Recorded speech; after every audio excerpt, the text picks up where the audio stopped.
నిజానికి 108 రోజులు 4 నెలలు ఫిబ్రవరి 28న మొదలైన యుద్ధం జూన్ 18తో ముగిసింది. అటు అమెరికా ఇటు ఇరాన్ దేశాధినేతలు 14 పాయింట్ల శాంతి ఒప్పందంపై సంతకాలు చేయడంతో యుద్ధ మేఘాలు విడిపోయాయి. అయితే తాజాగా హిజ్బుల్లాపై టెల్ అవీవ్ చేసిన దాడులు దడపుట్టిస్తున్నాయి. మళ్లీ పరిస్థితి మొదటికొచ్చినట్టయింది. అందుకే మూడో ముప్పు రాకుండా జాగ్రత్త పడుతున్నారు డొనాల్డ్ ట్రంప్. ఇదే అంశానికి సంబంధించి పూర్తి విశ్లేషణ అందించడానికి మనతో జాయిన్ అవుతున్నారు senior journalist and analyst Pentapati Pullarao గారు. పుల్లారావు గారు, నమస్కారం సార్. నమస్కారం. నమస్కారం. పుల్లారావు గారు, ఇరాన్తో అమెరికా చేసుకున్నటువంటి ఈ శాంతి ఒప్పందం ఏదైతే ఉందో ఇది 1979 నాటి అమెరికా ఇజ్రాయెల్ స్ట్రాటజిక్ పార్ట్నర్షిప్ను కించపరిచే విధంగా ఉంది అని కొంతమంది విశ్లేషకులు చెప్తున్నటువంటి మాట. అంటే ఒక సూపర్ పవర్ తన గ్లోబల్ ఎనర్జీ సెక్యూరిటీ కోసము ఒక కీలక మిత్రదేశం యొక్క సావర్నిటీ బఫర్ను కాలరాస్తూ ఉంది అనేది వాళ్ళ వాదన. ఎంతవరకు వాస్తవం అంటారు? 79లో ఉన్న పరిస్థితి 60 సంవత్సరాల తర్వాత లేదు కదా. 50 సంవత్సరాల తర్వాత మారిపోయి ఒక ఒక పాలసీ, ఒక డాక్ట్రిన్, ఒక థియరీ 2 సంవత్సరాలు అయిపోయాక అది పాటించు. ఆ రోజు అలాగ అనిపించింది. ఆ రోజు మిడిల్ ఈస్ట్ చాలా ఇంపార్టెంట్ అమెరికాకి. గత 10 సంవత్సరాల నుంచి అమెరికాకి కొత్త అవసరాలు వచ్చినాయి. మిడిల్ ఈస్ట్ కాదు చూసేది, చైనా వంక చూస్తుంది. దగ్గరున్న చైనా ఒక రకంగా. సో ఇజ్రాయెల్ ఆ రోజు ఎనర్జీ సెక్యూరిటీకి ఎప్పుడైతే 79లో ఇస్లామిక్ రిపబ్లిక్ అనేది వచ్చిందో, అక్కడ ఉన్న షాని రాజాని తీసేశారో, ఆ రోజు అలాగ అనిపించింది. ఈరోజు పరిస్థితి వేరు. ఆ పాత డాక్టర్స్ ఎవరు చూడలేదు, కొత్తగా చూస్తున్నారు, కొత్త పరిస్థితులు చూస్తున్నారు.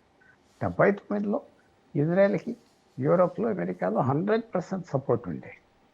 ఎందుకంటే అప్పుడు అరబ్ దేశాలు అంత దగ్గర కాదు, అంత ధనం లేవు, బయటికి అప్పుడే వస్తున్నాయి. ఇప్పుడు అరబ్ దేశాలకి, ముస్లిం దేశాలకి ఉన్న పవర్, ఇన్ఫ్లుయెన్స్ వేరే అవకాశాలు ఉన్నాయి.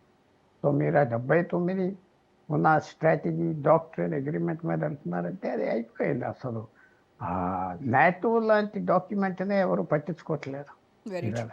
సో అది నాటో పునాది. వెస్టర్న్ సామ్రాజ్యాలకి సివిలైజేషన్ 45లో 46లో ఎప్పుడో సంతకాలు పెట్టాడు. అదే ట్రంప్ వదిలేస్తున్నాడు, ఇన్ఫార్మల్గా వదిలేశాడు. సో మనం కంటెంపరీ ఈవేళ పరిస్థితి ఏంటి, పోనీ 5 సంవత్సరాల పరిస్థితి ఏంటి చూడాలి. చూస్తే వేరే వేరే వేరే వ్యూస్ మాత్రం కనపడుతున్నాయి. సార్, ఇప్పుడు ట్రంప్ యూజ్ యువర్ బ్రెయిన్స్ అని అనడము ఇజ్రాయెల్ సావర్నిటీని తక్కువ చేయడం కాదంటారా? ఎందుకు అంతలాగా సీరియస్గా మాట్లాడాల్సి వచ్చింది? ఏంటంటే ట్రంప్ యూజ్ యువర్ బ్రెయిన్స్ అంటే కొంచెం అర్థం చేసుకోవాలి. వాళ్ళిద్దరికి ఉన్న సంబంధం వేరు కదా. అమెరికాకి ఇజ్రాయెల్కి చాలా క్లోజ్ సంబంధం. ఈవేళ విపరీతంగా డబ్బు ఇచ్చి, సంవత్సరానికి ఆర్మమెంట్స్ ఇచ్చి, Israel highest aid receiver America నుంచి అన్నీ చేస్తున్నారు కదా. సో న్యాచురల్గా వాళ్ళ మీద ప్రభావం ఉంటుంది. ఇప్పటి వరకు ఎలా ఉండేదంటే ఇజ్రాయెల్కి అమెరికా మీద ప్రభావం ఉండేది. ఇజ్రాయెల్ అంటే భయపడేవారు అమెరికన్ పాలిటీషియన్స్. వాళ్ళకున్న పలుకుబడి ఎక్కడ, ఆ జూయిష్ కమ్యూనిటీకి, ఆ ఇన్స్టిట్యూషన్స్కి, వాళ్ళకి జూయిష్ పీపుల్కి ఉన్న సాఫ్ట్ పవర్. ఎక్కడికి వెళ్ళినా ధనవంతులు వాళ్ళు, యూనివర్సిటీస్లో వాళ్ళు, ఆర్టిస్ట్స్ వాళ్ళు, చాలా చిన్న కమ్యూనిటీ అయినా డామినేట్ చేసేవారు. కానీ గత 2 సంవత్సరాల్లో ఇజ్రాయెల్ వాళ్ళ సాఫ్ట్ పవర్ని, గుడ్ విల్ని వాడేసిందా, ఇవాళ టార్గెట్ అయిపోతుందంటే అలా కలపదు. కానీ ఇజ్రాయెల్కి వచ్చిన ప్రాబ్లం ఏంటంటే ఒంటరిగా ఏం చేయలేదు అక్కడ. ఇప్పుడు భయపడేది అమెరికా వెళ్ళిపోతారు. ఇంకా అమెరికా, ఇరాన్ ఒకటి అయిపోతారు, అమెరికా సాఫ్ట్ అయిపోతారు. మళ్ళీ పని ఏంటంటే ఇరాన్ ఏంటంటే టైం గడుపుకోవాలి. ఇంకా ఒక 5 సంవత్సరాల తర్వాత, 10 సంవత్సరాల తర్వాత ఇజ్రాయెల్ మనకు దొరికిపోతుంది. బయట వాళ్ళు ప్రొటెక్ట్ చేయరు. ఆ ధైర్యం వచ్చేసింది. ఆ ధైర్యం ఇజ్రాయెల్కి వచ్చింది.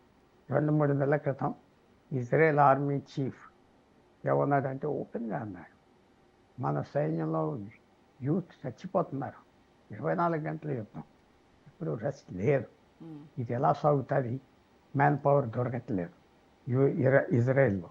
24 గంటల యుద్ధం, 24 గంటల టెన్షన్, ఒక రోజు కాదు, డెకేడ్స్, దశాబ్దాలుగా జరుగుతుంది. ఇదేదో సొల్యూషన్ కావాలి. అది ఆర్మీ చీఫ్ అన్నారు. 24 hours యుద్ధం చేస్తుంది. ఎలా సొల్యూషన్ ఏంటి, ఎలాగా? ఇప్పుడు రోజు ఇంకా పవర్ఫుల్ అయిపోతారు ఇరాన్.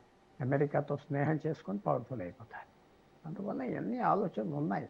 ఏం చేయాలి ఇమ్మీడియట్గా? ఒకటి దూరదృష్టిగా ఇమ్మీడియట్గా ఇజ్రాయెల్ టార్గెట్ ఏంటంటే లెబనాన్ వాళ్ళ బోర్డర్లో ఉన్నారు, ఇరాన్ కాదు. లెబనాన్ వాళ్ళ బోర్డర్లో ఉన్నారు కాబట్టి ఇరాన్ అటాక్ చేస్తుంది. సో అక్కడ ఆక్రమించే భూమి అది మేము ఉంచుకుంటాం, ఓకే. అది మీరు ఖాళీ చేయాలి అని హెజ్బుల్లా. అది తప్పు. ఇప్పుడు తన దేశాన్ని కాపాడుకోవాల్సినటువంటి ఇజ్రాయెల్ అమెరికా చెప్పేటువంటి శాంతి ఒప్పందాల వైపు చూడాలి అని అంటే అది ఎగ్జిస్టెన్షియల్ రిస్క్ కాదంటారా? అంటే ఒకటి, రేపు భారతదేశానికి చైనాకి అగ్రిమెంట్ వస్తే పాకిస్తాన్ ఏం పరిస్థితిలో ఉంటుంది? అలా ఉన్నది ఇజ్రాయేల్ పరిస్థితి. అమెరికా ఇరాన్ ఒకటైపోతాయి. ఒకటంటే ఒప్పందం వస్తాయి. అది ఇరానే biggest enemy Israel. Saudi Arabia అందరూ ఏం పట్టించుకోవట్లేదు, వదిలేసారు. ఇజ్రాయెల్ సర్వైవ్ అవనే మంచిది అంటున్నారు. సో అది వాళ్ళకి ఆ నర్వస్నెస్ వచ్చింది. అనుకున్నది అవ్వలేదు యుద్ధం. బాగా చేశారు, డ్యామేజ్ చేశారు, డిస్ట్రాయ్ చేశారు, కానీ అనుకున్నది అవ్వలేదు. ఎంత విశేషమైన యుద్ధం చేశారు. వాళ్ళ టాప్ 50 పీపుల్ని వార్ స్టార్ట్ చేసే రోజున చంపేశారు, అసాసినేట్ చేసి. మర్చిపోతున్నాం మనం. 100 days ago ఫిబ్రవరి 27, 28 అయతుల్లా చంపేశారు. డిఫెన్స్ మినిస్టర్ని, ఆర్మీ చీఫ్ని, న్యూక్లియర్ అటాక్ చేసే చీఫ్ని 50 మందిని చంపేశారు. అది ఎంత సులభంగా చంపేశారు.